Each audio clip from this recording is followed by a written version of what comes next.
Dear colleagues, I am pleased to contribute to today's discussion on the critical role of trade for green and inclusive growth and development in Asia and the Pacific. Trade must become an integral part of climate solutions.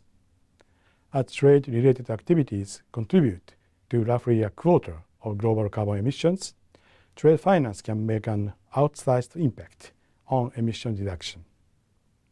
Green and sustainable trade financing is critical for businesses to implement sustainable practices across their supply chains.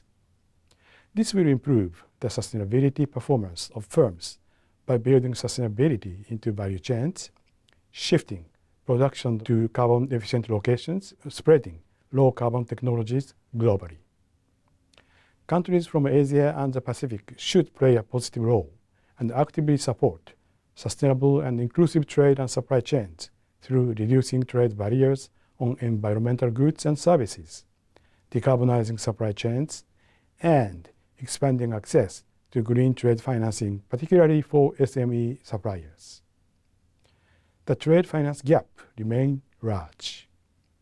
Our influential trade finance gap survey, released about 10 days ago, shows the gap has further widened to $2.5 trillion in 2022. At ADB, we are committed to scaling up trade financing for greener, more inclusive, resilient, transparent, and socially responsible trade and supply chains. We continue to expand and innovate our trade finance solutions. Since 2009, ADB's Trade and Supply Chain Finance Program has supported $67 billion in trade through guarantees, loans, and knowledge support. Nearly 60% of these transactions targeted small and medium-sized enterprises. This program encourages women's participation in trade and supports disability initiatives.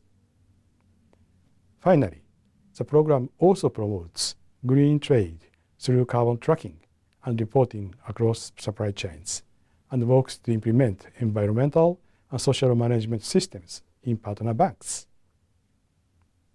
I look forward to a lively discussion on how to harness international trade for sustainable and inclusive development in Asia and the Pacific. Thank you.